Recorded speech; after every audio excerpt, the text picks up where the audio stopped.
Vamos para a nossa terceira aula. Já entendemos o que é a teologia cética e mística.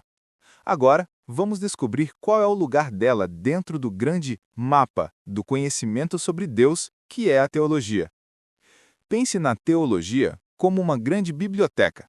Ela tem várias seções.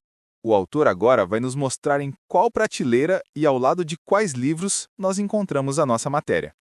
Desvendando o texto, onde a cética se encaixa? 1.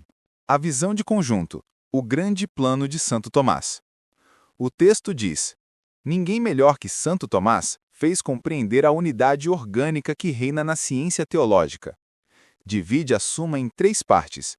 Na segunda, ocupa-se de Deus, o último fim, para o qual devem tender os homens. A teologia cética e mística está em conexão com a segunda parte da Suma. Minha explicação. Santo Tomás de Aquino foi um dos maiores pensadores da Igreja. Ele escreveu uma obra gigantesca chamada Suma Teológica. Imagine essa obra como uma grande história sobre Deus e o homem, contada em 3 volumes. Volume 1. Sobre Deus. Quem é Deus? De onde tudo veio? É como o começo da história. No princípio, era Deus. Volume 2. Sobre a jornada do homem de volta a Deus. Este volume responde à pergunta: ok, e nós? Qual é o nosso propósito? Como devemos agir para chegar até Deus, que é a nossa felicidade? É o meio da história, a nossa aventura, a nossa jornada. Volume 3. Sobre Jesus Cristo, o caminho. Este volume mostra quem é o nosso guia e o nosso mapa nessa jornada: Jesus. Ele é o caminho que nos leva de volta a Deus e nos deixou os sacramentos, como o batismo e a Eucaristia, como suprimentos para a viagem. Agora, a pergunta é: onde a nossa matéria, a teologia cética, se encaixa nessa grande história? O autor nos diz que ela se encaixa perfeitamente no volume 2. Por quê? Porque a cética é justamente o manual prático da jornada do homem de volta a Deus. Ela nos ensina a agir, a praticar as virtudes e a usar a graça de Deus para caminhar em direção ao nosso destino final. 2. Uma divisão mais simples: dogma, moral e ascética. O texto diz: dividiu-se a teologia em 3 partes: a dogmática, a moral e a ascética. O dogma ensina-nos o que é preciso crer. A moral mostra-nos como devemos corresponder. A ascética intervém, traçando-nos regras de perfeição. Minha explicação. Com o tempo, os estudiosos criaram uma divisão mais didática, como se fossem 3 matérias na escola da fé. Vamos usar uma analogia para ficar bem claro. Imagine que queremos construir e viver numa casa da fé. 1. Teologia dogmática, a planta da casa. O dogma é a planta baixa da nossa casa. Ele nos diz as verdades fundamentais. Quem é Deus? Um só Deus em 3 pessoas. Quem é Jesus? Deus e homem. O que é a graça? O que são os sacramentos? Sem a planta, não sabemos nem como começar a construir. O dogma é o que crer. 2. Teologia moral, as regras do condomínio. A moral estabelece as regras essenciais para se viver bem na casa. São os mandamentos, as leis da igreja. Ela nos diz o que devemos fazer para não sermos expulsos da casa, pecado mortal, e o que devemos evitar para manter a ordem e a paz. A moral é o que fazer, o mínimo obrigatório. 3. Teologia ascética, o manual de decoração em aprimoramento. A ascética é para quem não quer apenas morar na casa, mas quer torná-la um lar lindo, perfeito e acolhedor. Ela não se contenta com o mínimo. Ela nos dá dicas e métodos para ir além, como ser mais generoso, como rezar melhor, como amar a Deus com todo o coração. A ascética é o como se aperfeiçoar. 3. As relações íntimas.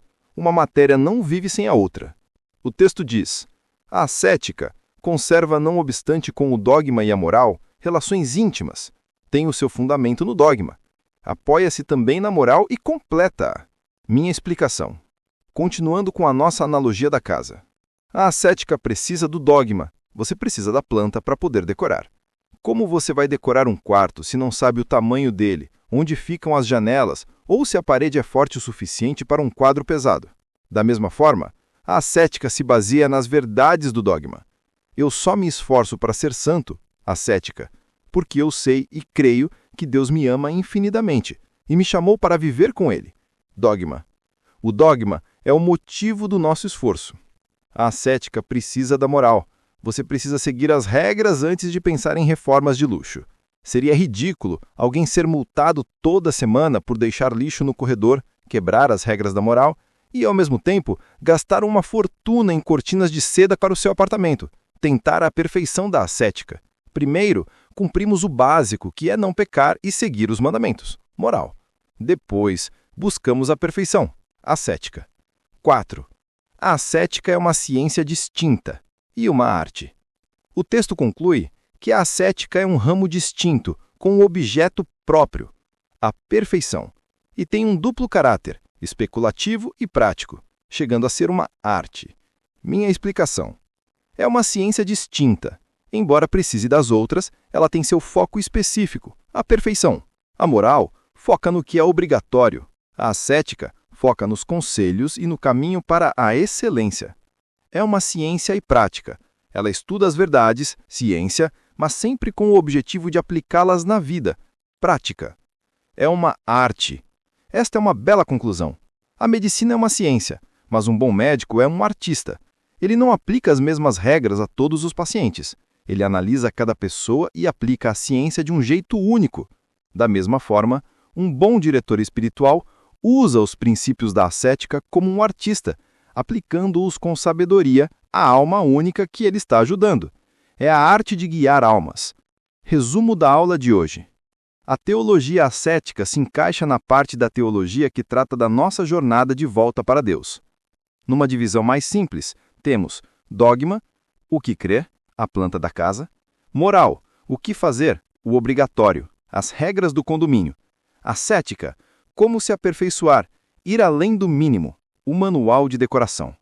A ascética depende do dogma, que lhe dá o porquê, e da moral, que lhe dá a base. Ela é uma ciência prática e uma arte, a mais nobre de todas, a de conduzir almas à perfeição. Ficou claro para você como essas três áreas da teologia se relacionam? Como uma precisa da outra? A analogia da casa ajudou a entender a diferença entre elas? Deixe nos comentários suas dúvidas. Deixe também seu feedback do que você está achando das aulas, para que possamos interagir melhor. Se você gostou dessa aula, se inscreva no canal para não perder as próximas e curta esse vídeo para que o YouTube possa recomendar esse vídeo para mais pessoas e assim possamos levar esses ensinamentos tão profundos para mais e mais pessoas. Fique com Deus!